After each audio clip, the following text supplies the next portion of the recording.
Welcome to One Bounce Swish podcast. I'm Steve Dayton, co-host Chris Spalding, and we have Ephriam Graber with us today. Ephraim's... what an exciting day. Yeah, it is. I'm looking forward to this. This doesn't happen every day. No. Really? No. Well, we want to welcome you, Ephraim. Ephraim and I, we go back. We won't go into detail. We don't have time, but we met at our miniature golf course one evening, and then that was a highlight. It really was. And then a couple different times you brought the family out, and it's just been an interesting relationship. Interesting as in good. Fun, exciting at times. But Ephraim is with Graber Brothers Remodeling, and we want to talk about round barns today. And round barns are, to me, like a wonder of the world. It's fascinating. Yeah, it really is. And, you know, how many wonders are there? 6 or 7 in the world? We've had our Singleton round barn on everything that has to do with the county for years. Yeah. You know? And now to come to find out that yours is the only other one in the county now. Yeah. Yep. So we have 2. We have 2 now. Not Davis County. The state of Indiana at one time unofficially had the highest population of round barns in the country. And come to find out through a registry process that Wisconsin had at one time just a few more, if not more. But anyway, what a fascinating subject to talk about here today. And we're just going to talk about our relationship. We're going to talk about round barns, what you do, your lifestyle.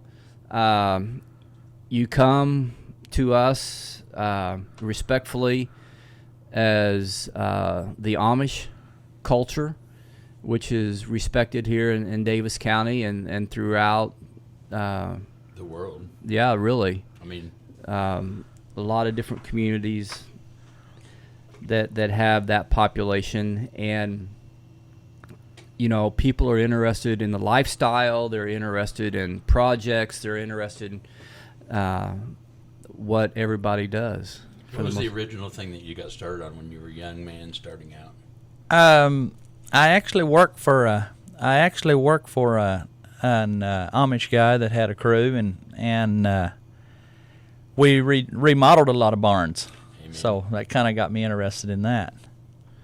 So when you remodel just barns in general, Yeah.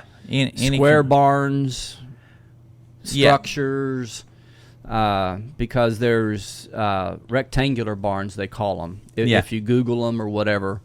A round barn is something that has no right angles. That's right. Yeah. They could be 8 sides, 16-sided. Some of them aren't completely round, and then there's some that are. Yeah. Yeah. The ones we built so far have been round. Round. Yeah. Wow. Mm-hmm. That's got to be a lost art, or people who don't have that interest anymore, because we've got pole barns now. Yeah. For the most part. It's not that much harder to build. It just takes a lot longer. Amen. Yeah. And you travel around doing this also. Well, we try to keep it within 100 miles of Lagodi. That's kind of our goal, but sometimes I know the Price round barn that we rebuilt was 120 miles, but we made it work out. Amen. Yeah. Price round barn. Where was that at? In Rush County. In Rush County. Yeah, east of Indianapolis. Yeah. Actually, east of Indianapolis, up Henry County, if I'm not mistaken, had the first round barn. I'm not positive about that. One of the first, anyway. It's in the Newcastle area, Henry County, whatever. But if I'm not mistaken, I think that's where the original round barn. Again, I'm probably coming from a registry type of information. But it's just not Indiana. Where have you been to do this in the country? Well, it's kind of what slingshotted us into the barn restoration as me and my brother's crew. Why, in 2009, I had the opportunity to disassemble a couple barns in Indiana that was scheduled for destruction, or raising, however you say it. But anyway, a guy was wanting to build a house out of hand-hewn timbers. So he got in contact with me, and we took 2 barns down and cleaned everything up and shipped it to Montana. And Montana. Yep, Bitterroot Valley, all the way on the west edge. I'm glad you said Bitterroot because I looked that up, and I had forgotten the Bitterroot, the location. Yeah, So, yeah, south of Missoula. I think that's. I've been to Missoula, haven't you? Yeah, Missoula, Montana. Did you ship it on a flatbed or a box or? No, 3 semis. Took 3 semis to get two barns out there. Yeah. Wow. And then assembled them out there. We actually didn't do everything, but we helped get the structure up, and then he had a local crew finish, put the roof on, and all that stuff. Yeah. You did the hard part. Well, the fun part. The fun part, exactly. So you relocated that out to Montana. Yes. And where was it? A farm that you went to, or a certain location, or? No, it was kind of at the foothills of the mountains, and he was originally from Indiana, and he was attracted to that type of Indiana history, and they have nothing like hand-hewn structures in the West. I guess Amen. Sawmills was developed by the time they got to building structures and stuff out there for the most part. Huh. Interesting. That is something. Wow. But anyway, what I was saying about getting us into the public eye with barn registration, why we had the Washington Times-Herald run an article on that, and so did a magazine out there, or a newspaper. Mm-hmm. And then we started getting calls here and there about if we would work on barns, and that's what we wanted to do all along. The good old word of mouth. Yeah, yeah. Works better than anything. It does. So your actual goal was to do round barns? Well, or just barns in general. Barns in general. Yeah, yeah. They're beautiful. If I we mean, can save them from they're just part of our country's landscape, particularly here in the Midwest. I worked with a gentleman one time for a few years, and he had an interest in barns, Glenn, and we pulled into driveways, we pulled down lanes, just to stop and look Yeah. at them. We really would, and it was really fascinating because through that ride back home, he would talk about the barn and the structure and what it was intended for, the purpose of it. Yeah. Like you said earlier, livestock, maybe horses, cattle, dairy farms. Dairy farms was actually one of the original purposes that's recorded anyway for a round barn. Yeah. Mm-hmm. Because cows, get this, are triangular shaped. They're a little bit wider in the back than they are in the front. And so with the round trough or the silo, that had the feed, or what do cattle feed on? Silage. Silage. Yep. It just came down through the middle. They loaded it that way, or the grain, however they were fed. But it was easier for them to get around the inside of the trough. Yeah. Mm-hmm. They fit better, so to speak. And then it was more convenient, why, I don't know, to milk cattle. Well, they could For dairy farms. Yeah, up front by their heads, the circle was a lot smaller. They could feed them. It didn't have as much space up there. And in the back, they had room to sit down and beside the cow and milk them, and had room between the cows. Isn't that something? How old were you when your interest first peaked in round barns? Well, probably 19, 20, 21, yep. somewhere in there, yeah. I always did like them. I was interested in them, but I never had the opportunity to work on them. Mm-hmm. And I sold my place and to move over close to my father-in-law's, and said something about one night that I ought to build me a round barn. And got 4 brothers, and they all laughed and said, that ain't possible. So what's a guy do in a situation like that? You make it possible. Absolutely. Absolutely. Absolutely. You know, I was just getting ready to say something like that along those lines is, you know, you're the kind of guy that if you say no or if there's a question, Ephraim, you'll do it. I don't think there's anything much that you haven't done or are capable of. And it's just been a real interesting... From what I know, I just keep hearing a man with a vision. Well, I don't know. Sometimes we make mistakes too, though. Well, so. we all do, of course. But Yeah. look at that round barn that you built. So, but anyway, and I got to thinking about it, and so I checked with my father-in-law to make sure it was okay with him. And he said, "Well, you're paying for it, whatever you want." So What do you want to do? I got to. First thing I sent for some books on round barns, and kind of got an idea what I wanted, and then I wasted a lot of paper drawing it up to scale how I wanted it.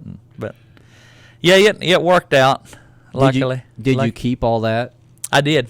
Yep. Yeah. I mean, when you look into these round barns, you know, we were going through some pictures earlier. You know, there was the original plans, and so one day, those original plans that are scratched on a sheet of paper or whatever are going to be worth something. And, you know, you see these in a glass case or a cabinet that's inside the barn. It's just archived information that can really find useful. Well, in the pre-show, we looked at some pictures of a dilapidated round barn that you rebuilt. And where was that? Rush County, is that was it? Yeah. Okay, and you used the original blueprint from what year? 1911 was the year that it was built originally. And there's an actual picture of that blueprint, too, that we'll share with you. And also share pictures of the barn. And there it is, and it's just amazing. You've disassembled the whole thing, huh? Well, the only thing we could rescue from that particular barn was the cupola was still in fairly good condition. Now, for everybody who doesn't know what a cupola is, would you explain that? That's up on the center. That's to let the ventilation. Amen. Yeah. But that roof had collapsed, and the cupola was sitting kind of in the middle there, and then the foundation was the old style concrete that was very hard. Yeah. And how long would a project like that? That project, we had a hiccup in that project. We was just ready for roof on that barn when on December the 10th, I think 2 years ago, when them tornadoes went through Kentucky, they had 80-mile-an-hour straight winds up there and destroyed the barn, what we had just framed up. And the homeowner said, well, figure out what it's going to take. We got to build it. Amen. So we cleaned it up for him at no cost, and we was able to salvage some of the wood, not a lot of it, because it was rough cut, and then when we nailed it and it dried in a couple of days, it really locked everything in. Yeah. But anyway, we got back. But we started that job in November and finished in February, That's pretty impressive. which we would have been done by Christmas had it not got destroyed during the process.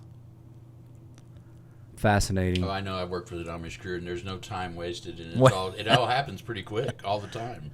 You know, it's a skill, it's an art, and you learn at a young age. Don't put off till tomorrow what you can do today. When was it the tornadoes came through Davis County and K&K? 2005. I was going to say 2005. By the time, I guess you would call it federal assistance, came to the area just to take a look, not to do anything, just to start the process. A lot of it had already been rebuilt. Yeah. Just because of some initiative. Somebody said, let's do this thing, and everybody jumped in and started. Yeah. But we got to give other communities credit too. Davis County, we got a lot of help in from other communities. Yeah, that's what it's all about. Everybody pulls together. Yeah. Yep, that's something. You know, these are just fascinating structures. And when you think back, even in the ancient days, even, BC, some of the Roman Colosseum was a round structure. And some of these magnificent landmarks that are still standing today. Yeah. They were built round initially with a thought of being able to withstand the weather, the winds. Yeah. Yes. And another interesting thing is one of their selling points back in the day was you can build a building with a third more space on the inside with the same amount of material. Wow. Because a circle, you have more area in that than any other shape. There's more volume inside of a circle than there is a square. There's so much to be learned about round barns. I mean, well, they built them to round because they didn't want evil spirits, they said, hiding in the corners. So just a wives' tale or whatever, but there was a reason that the round structure came into being. Yeah. Yep.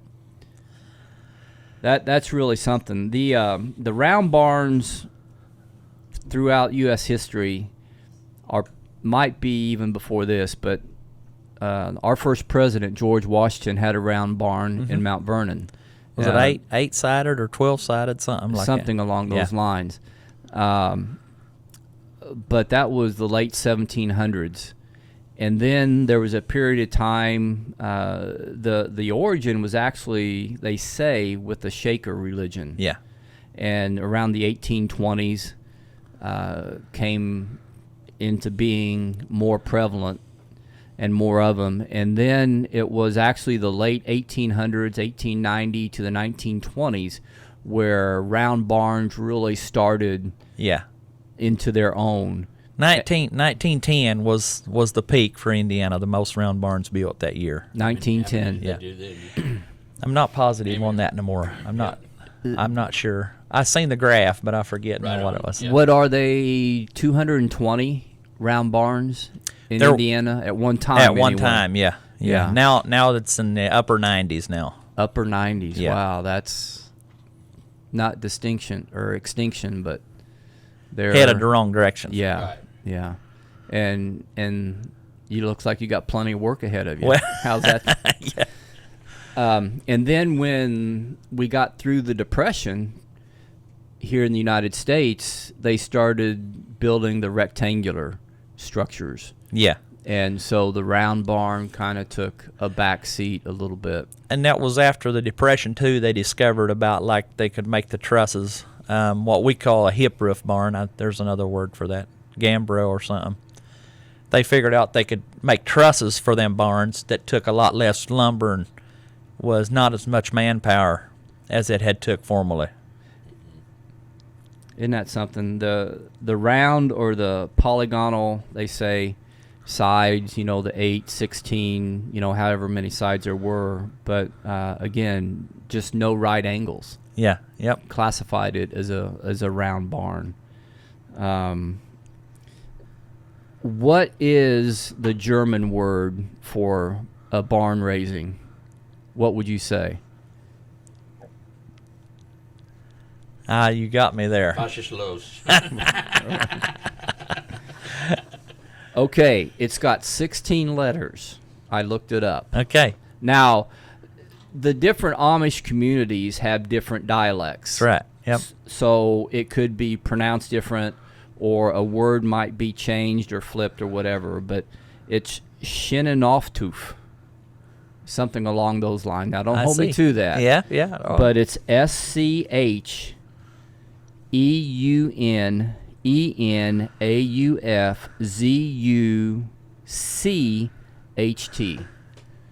Barn raising. I see. So, anyway, that might be the original language or translation. So. How do you say barn raising? Barn raising. We just get her done. Yeah. Right. There's a project to do. Let's just get after it. Yeah. So you're staying busy within 100, 120 miles. Yes, we are. Just on Yep. restoration. Yeah, pretty well. Yep. Amazing. And there's so many old barns around that are dilapidated. Oh yeah. And it's nice to know that people want to take the time to have somebody do it. Yeah, yeah. And the thing is, there's been some big companies that think that there's grant money, available for everything, and where I found out, if my price is too high to restore it, the next option is let it go or either throw a match into it, so. Amen. Yeah. But yeah, You then get into some hard wood, huh?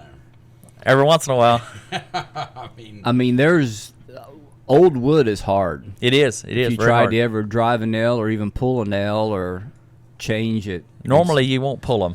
Yeah. They'll just break. just break. Yep. Huh. Wow. So, but then this summer earlier, why, a guy from Mount Vernon called into Graber Post Buildings and wanted to have information. He wanted a round barn for his daughter's animals and stuff. So Here in Indiana, yeah, Mount Vernon, Indiana.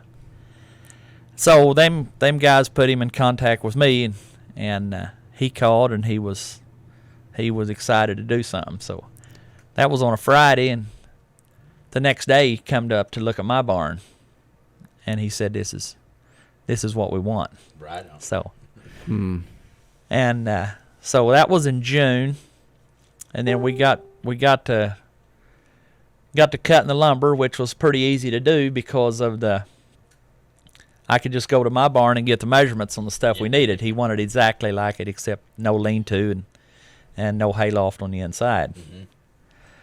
So we got the lumber all cut by within 2 or 3 weeks. So it was all in June, and we stacked it under a carport, let it air dry for a couple months, and then probably middle October we got started on that barn, and a little under 5 weeks we had it completed. Amen. So nice ripe tomatoes there outside the Ephriam Graber round barn.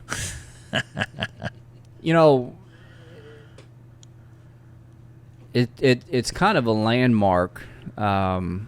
The home place where you lived before this had wagon wheels, tractor wheels, but steel wheels off of all kinds of equipment, and you had a fence made along your property line there, along the front anyway.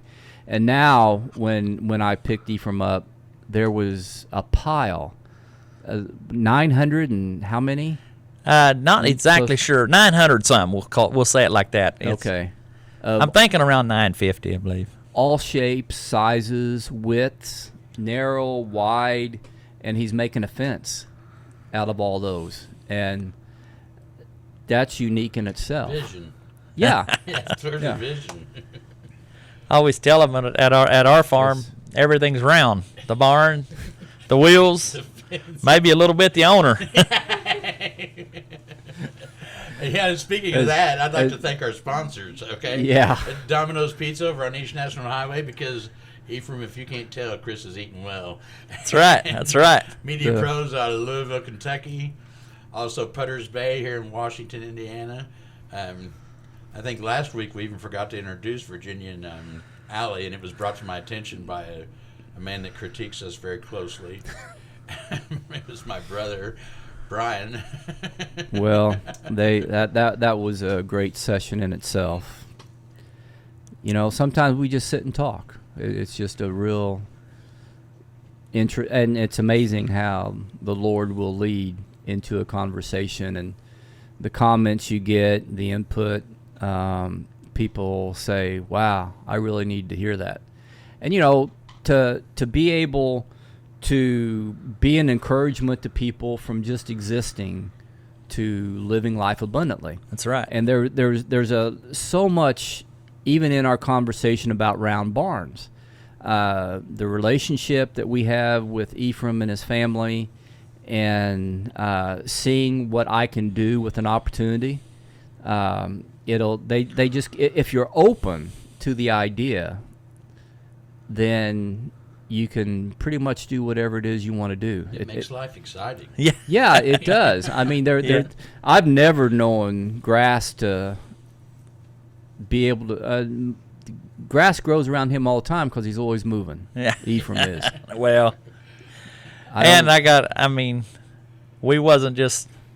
It just didn't happen. That was part of our heritage. Our forefathers and stuff all handed that down to us. So the least we can do is pass it on to the next generation, and hopefully we can do that with and be a light to be a light to the world or whatever if we can. Amen.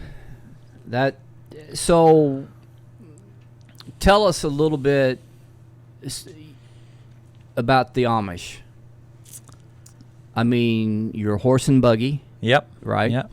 And you have farms, you have construction crews, you have just a variety of businesses in that culture. Yeah, I don't know how many shops there are, like cabinet shops and all that kind of woodworking shops, but I think there's 300 some carpenter crews that leave Davis County every day, I believe. 300. If you would go to various locations where they start their day, lines and lines of people, trucks and trailers and people getting breakfast food, food for the day. And like Ephraim said, it's amazing how many people actually leave Davis County every day. You see them everywhere. Oh, you do. 2 hours away. Yeah. It's not uncommon to travel, 120 miles to work. Yeah, but one comment I want to make is that we're like everybody else. Sometimes there's a bad egg. Sometimes, you know what I mean? Yes, everybody makes mistakes, and that's right. We're not perfect like some people hold the Amish. We're far from perfect, but there was only one perfect man. That's right. That's right. But he's on the inside of us, and that's what makes all things possible. Yeah. Yep. Really does. And we got to be able to acknowledge that and to see, what God's doing. And it'll humble a person, respectfully, not in a negative way, but it's just fascinating how much life he makes available to all of us in that way, if we're just open to the idea. Yeah. Right. Yeah. Take a little bit of initiative. It doesn't mean things don't get tough, but he's got the answer. That's right. We just stop and take a minute. Okay, I need some direction here, and an idea will just come into your head. Yeah. We're talking about ideas and doing things. Sometimes you have the original blueprint to these structures, and sometimes you don't. So there's some room to be creative. And, from experience, what works, what you have to do. If you look at the inside of the roof line, what I guess a guy would call trusses, maybe. Yeah. Yeah. Look at that design when you get into the infrastructure of this and to build it round.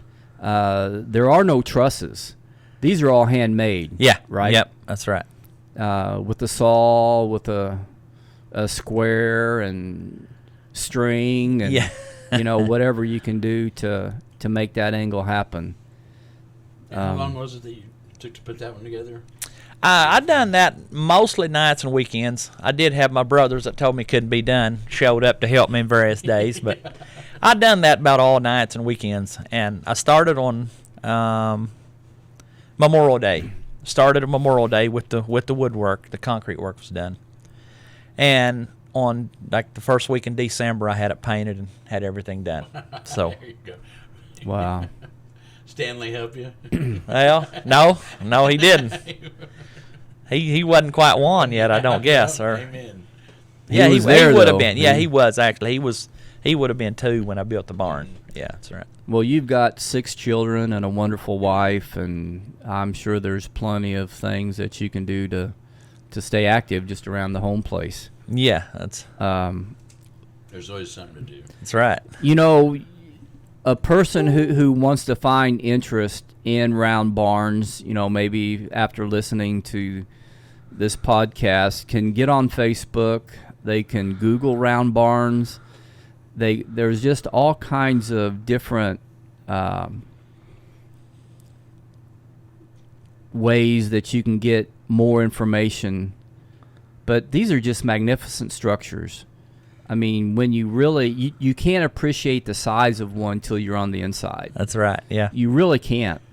I mean, this one looks big, and it's probably going to be 3 or 4 times bigger looking when you're on the inside. It's like the dome in French Lick. Exactly. That was the biggest dome in the world until they built the Astrodome, I believe. Okay, the top of it, Ephraim, a cupola. Yeah. Is there a purpose for that? Why did they design it or set it up like that? That a lot of lookout tower. Well, it could be. Part of it was for creative and interesting, but it was also functional as to ventilate, get rid of that heat in the summertime when the sun's bearing down. It's 110 in there. And that's natural ventilation. Heat rises up. It's interesting when you see the landscape structure of a barn, how strong they have to be able to withstand the summer heat, the tough winters, the wind, the rain. That's right. Down one more. Right there's some of it that we was. So this is part of that's the new one we built. Where is this located at? That's the in Mount Vernon, Indiana. Okay. That's part of the process. Interesting to see it. Just your regular footers and. Yeah. We made wooden forms. We made wooden forms to make so we could make it come around. The engineering is pretty amazing. And when on the new ones that we built, I just for a little bit of insurance, right there you can see if you see the cable up close to the tops, that right cable. Here. I put a half-inch cable around right below the roof line and put a turnbuckle on and crank it tight, just because you never know. And the couple $100 that it costs to do that's worth the peace of mind to know that if you get a 3-foot snow sometime, you don't have to worry about that roof coming down. Yeah. Which is what happened to the barn in Rush County. Oh, that's really? What brought it down. Yep. Okay. Ephraim, we were talking about the cupola at the top, and the ventilation. What about like when God and Noah designed the ark, or when God gave Noah the wisdom to build it? Yeah. There were large parts of that with the waves of the water, they were like flotation devices, but they actually moved air through the ark. They were designed to do that. So kind of like bellows. Yeah, bellows. Exactly. That's the whole thing. Yeah. What about the airflow in a round barn? Normally, in the summertime, naturally your doors are going to be open, and if you have your cupola on top, it just flows naturally. Because hot air rises. Yeah. Yep. Yeah. And then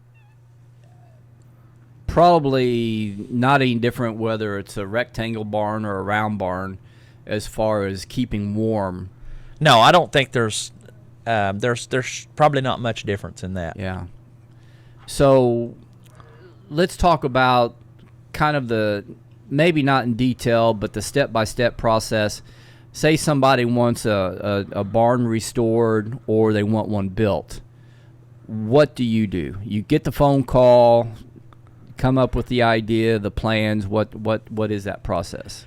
Well, the new construction, which we don't do a lot of, mostly restoration, but the new process, we'll go out and get I usually just draw it up by hand, what kind of go back and forth with the own, yeah. That you got. Well, yeah. But anyway, experience. Kind of get the feel what they're looking for, and then figure out how long each each part's gonna take to build it, so I can get a figure on A what time frame. Yeah. If somebody wanted to, what's the total cost if somebody wants to put one up today? Kind of varies. Location makes a big difference. That barn there was 90 miles from home, so we had a lot of travel time on the day. So, but that was 170,000. That was groundwork, foundation, concrete, up to finished product, hinges on the doors. And they'll last forever. I mean, the proof is in Yeah. the pudding. I mean, really, if you take care of them. The only thing that wasn't in that cost was the paint, and they wanted to do that, to do part of it themselves. Yeah. We did paint the cupola so they didn't have to get up high. Yeah. And it's still not painted now, but they're going to come spring, as soon as it's So this is in Mount Vernon, Indiana. Yeah. This structure.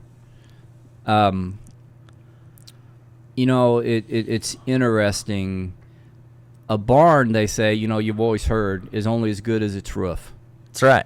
You got to keep the weather out. If you get part of the roof blows off on a barn, you've got 5 years and it'll collapse. Done. Yeah. That's interesting. It's built out of wood. Yeah. You know. Yeah. So sometimes in the planning process, particularly during a restoration phase, the homeowner or somewhere through the archives of history, you can come up with the original prints. Sometimes. Yep. Are they More so on the round barns, because there was there's a little more interest on paper there. And each project has its own timeline. Yeah. Depending on the amount that's redone or reworked. Have you been able to, when you start the process, is it new lumber? Is it existing barn wood from other projects? Do you warehouse these type of things, this material, or come by it some other means? We've got our own band mill that we cut all of our lumber. Some homeowners want everything rough cut, what we would call sawmill wood, and so then we would cut everything, and every once in a while we'll get a homeowner that wants everything as close to original as possible. So then I do have some hand hewing beams and stuff on hand just to replace rotted stuff like that. Sure. May not match quite, but it's better than a brand new piece in there. Sure. So, but on some of the restoration parts, we'll come in, the part of the foundation will be collapsed, and so we got a couple railroad jacks. You're only as good as the foundation. Did you happen to do the one in Otwell? It was With the flag? Yeah. I did. We did, yeah. I saw you guys out there then. Yeah. But on the... They put the tractor up on Yeah. top of the silo. Yeah. A little farm mall. You've seen it, right? Yeah. Yeah. Yeah. We Yep. done that Right last on. summer, actually. So. Yep.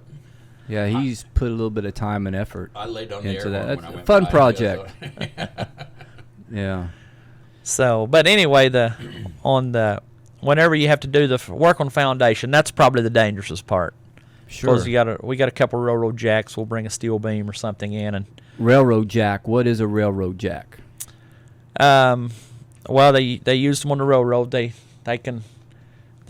You put a bar in and kind of like a handyman jack, Okay. but it's a little It's more set up compact. yeah. Set up, and we try to. Sometimes we can get the pressure off of the walls that are in bad shape, and then we'll jackhammer the walls out. A lot of times we got to dig the new footer by hand and start pour concrete and lay block and go from there and work our way on up to the top. You've got to secure the foundation.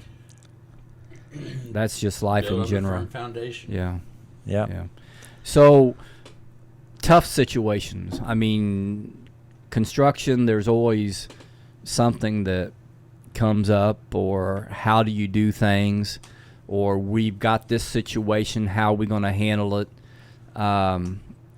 What have you experienced? I'm not talking maybe saying dangerous, but Yeah. have you ever kind of backed yourself?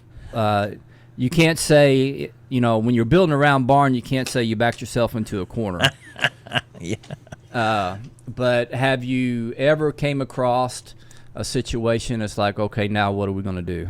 A lot of times, if something like that comes up, if you give it a day or two, it'll kind of come around. Maybe work on another section of the barn, do something different. Walk away from it. There you go. And a lot of times, if you talk with the homeowner, and it usually falls together like that. Yeah. But one particular, and working on barns is dangerous work. So the size, the weight of the structure, the beams. I mean, a 2x4's got some weight to it. Yeah. And then when you start getting 8x8 and 12x12 and 20, 30, 40 foot long, you're dealing with some weight it's there.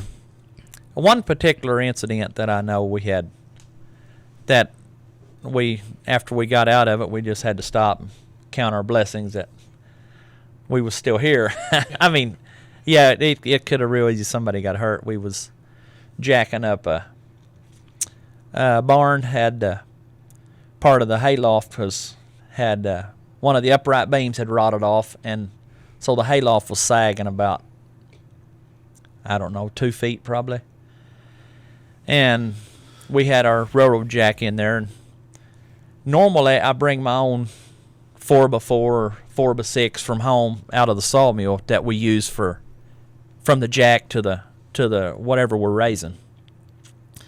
But this time I didn't have none, so I just walked over against the wall and grabbed a 4x4 that was laying there. And we cut it for the right length to fit the jack, and we got her underneath, and the upright wasn't there no more, so it was just the floor. It was just kind of hanging there in mid-air. We was jacking it up, and we was probably halfway to where we was needing to be with it. And before we could blink, our board we was using to jack broke. It was rotten on the inside. It looked good on the outside, and snapped in half. And the floor come down it come down another 6 inches than what it had been originally, and it should have come all the way down on us. Is what I mean as far as gravity is concerned. But yeah, it just come down a little further and then it stopped. But wow, it give us yeah. Yeah, we could definitely, I mean, be thankful for everything. And amen. So round barns today, some of them aren't being used for farming purposes. They're banquet halls, they're museums, to store things. What am I thinking along the right lines? You're right. Yeah. That's what.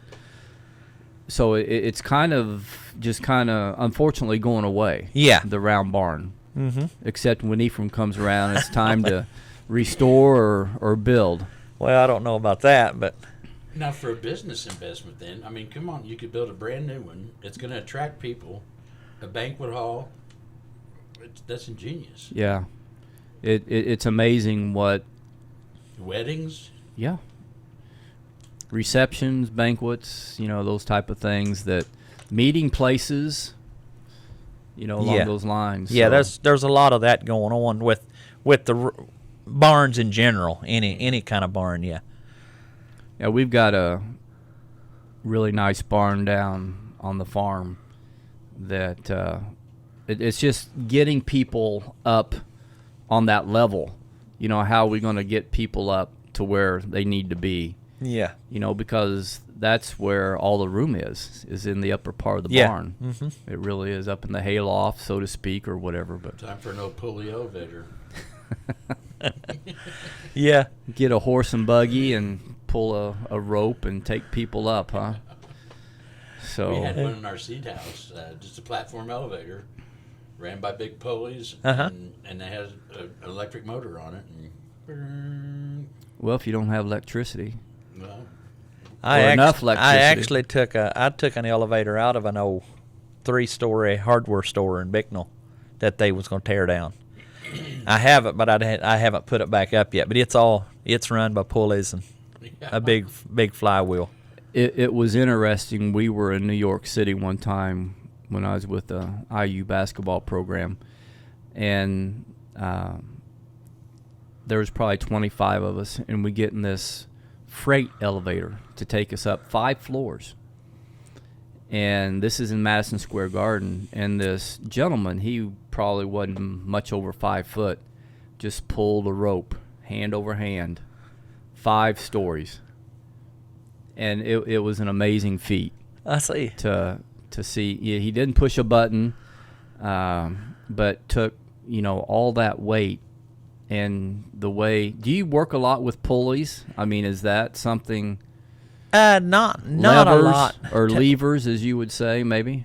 Yeah. Not as much pulleys. We do a lot of jacking and propping. And every board is handmade or cut. You don't have trusses.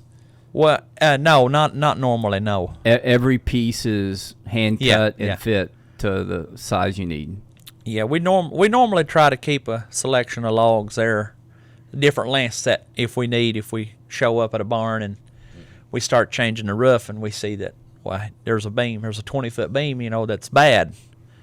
So we'll the next morning I'll leave somebody back at the sawmill or something, and we'll have them cut that beam out, and then they'll cut barn siding the rest of the day, because about 8 out of 10 barns we do want the board and batten poplar barn siding. Right. Yeah.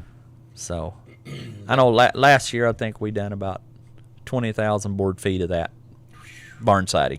Wow. Board feet, that much. Wow. That's something.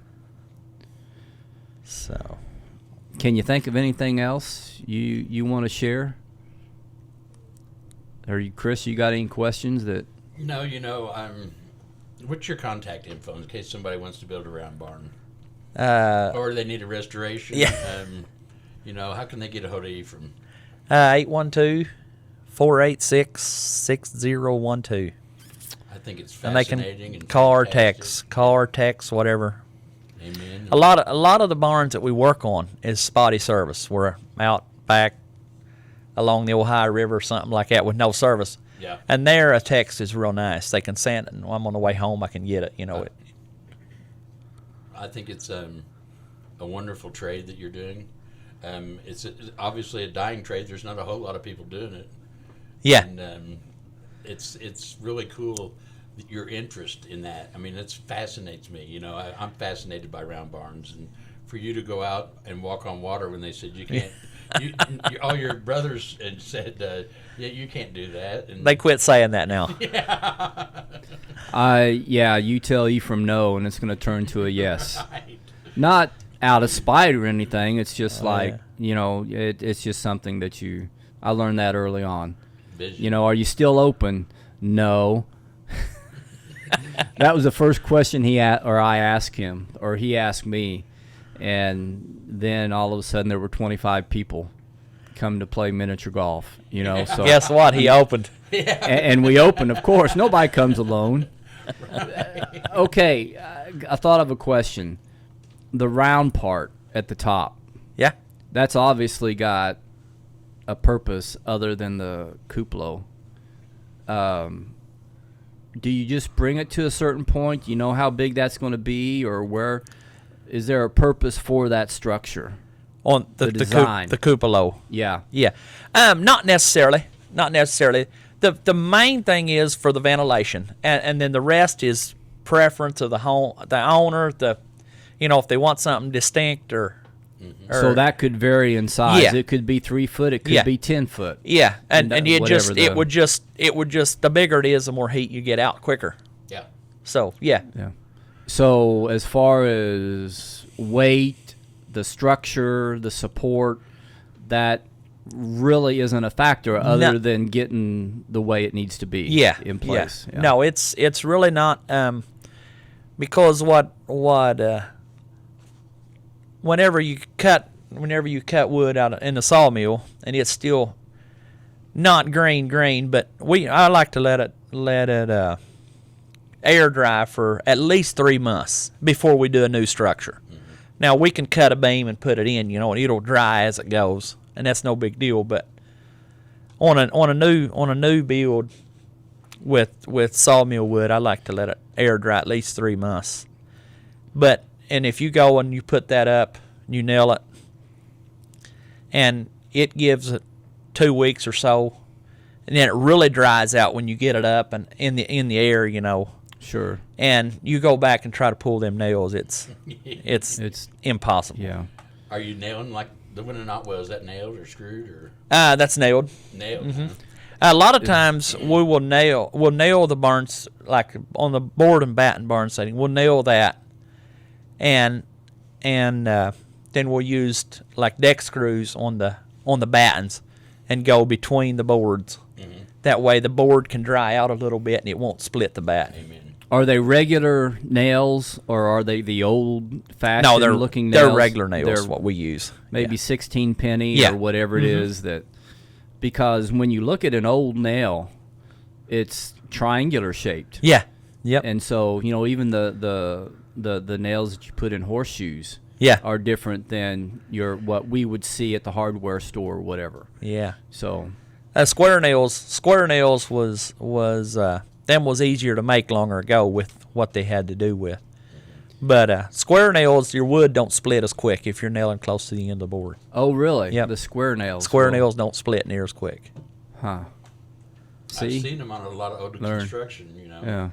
I bought 200-pound kegs of square nails, and I use that on all the trim work in my house. Kind of veering off the barn subject. And they don't make those anymore, right? No, they don't make them no more. Where in the world would you run across something like that? At an auction, but not Dinkies. Talk about a landmark. So the cupola, do you build that in the air, or do you build it and put it up there? Or makes a difference of the situation. If we got access, if we have a lift there that we can get up to the top, a lot of times I build the frame because that's fairly light. Mm-hmm. Then we'll lift it up with the lift and set it in place, and then we'll put the barn siding and the shingles and stuff on. But I have already completely finished it and then had a crane lift it up, but then that's a little more I don't know, it's probably a little more costly like that because getting that crane out. Yeah. I mean, But, you know, then it don't take quite as long to build it on the ground either, so I don't know for sure how much difference it would be. Right. Amen. Fascinating stuff. And everything comes up to that center circle or the cupola base and nailed, secured, fastened, whatever to. Yeah. On the old barns back in the early 1900s, they used all wood. A lot of times they would run the first couple rafters trusses through into each other, and then kind of form their ring. And I actually use a steel ring.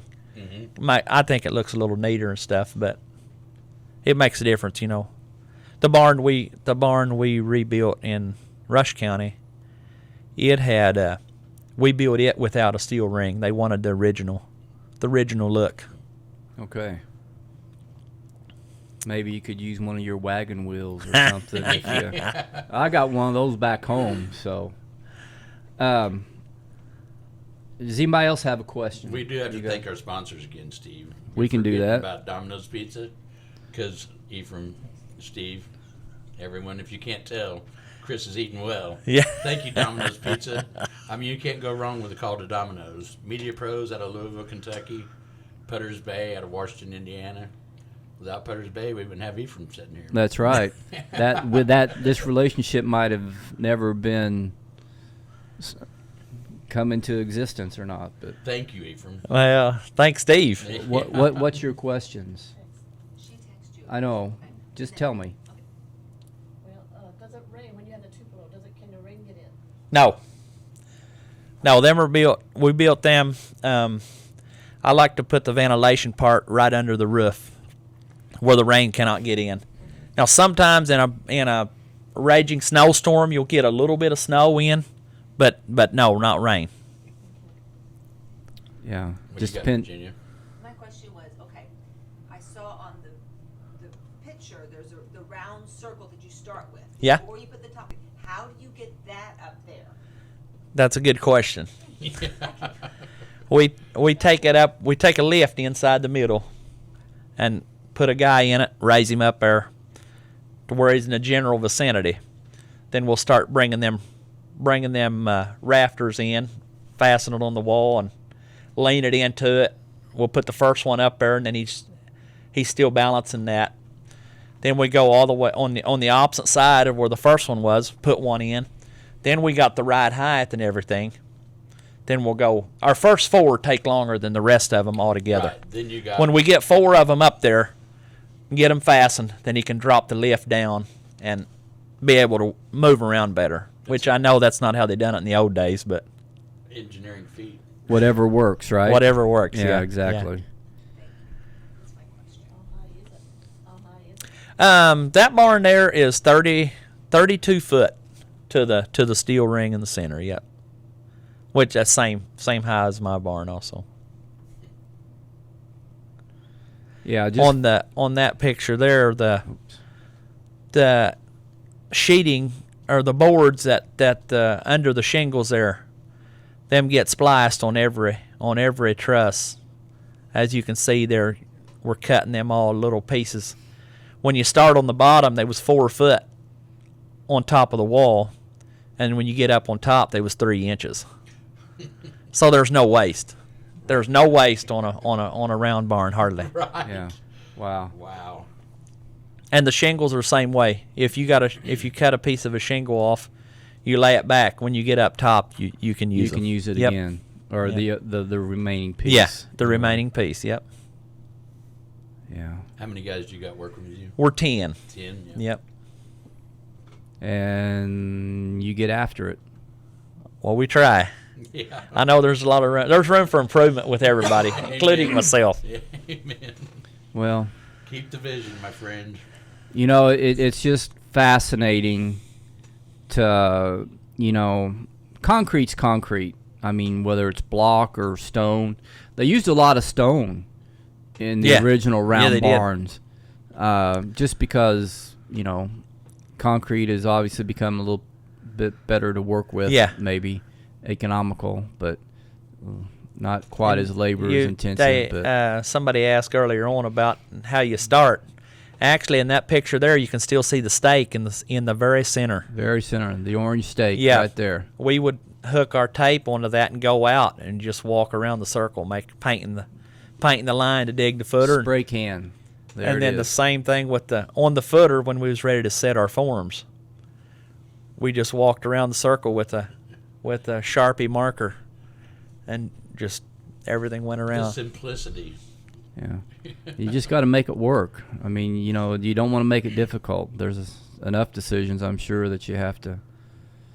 But wow.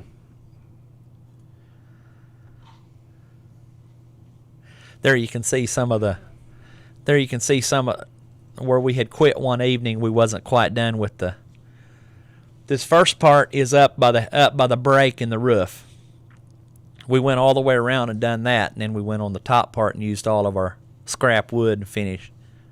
So just as you go up, the pieces that you cut off can be used at the top. Yeah, Or toward the top. We would, when a board got too short for where we was at, we would just drop it down on the inside, and they would make stacks of it.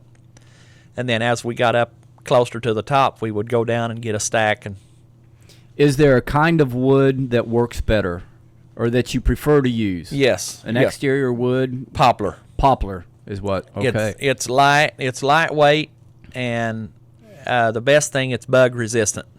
Bug resistant. Yeah. Okay. Termites hate. Insect. Yeah. Really? Termites hate poplar, Did not know that. and also the wood bees, they Yeah. destroy pine, Oh yeah. but they hate poplar. That's interesting. Just magnificent structures. It is. It's incredible. Do you throw in a trailer and a skid steer with each barn, or what? You take that back with you. We can add that into the cost if you want. Oh, Scratch the initial cost, and Amen. we'll start over with the pricing. Yeah, just wow, just Very really fascinating, Ephraim. I'd like to thank you for your time today. Hey, I It's been a enjoy it. pleasure meeting you. Yeah, we'll have to do it again sometime. Very interesting. Yeah, it really is. You know, you just don't see people taking the initiative too much anymore. And this takes some initiative, some thinking.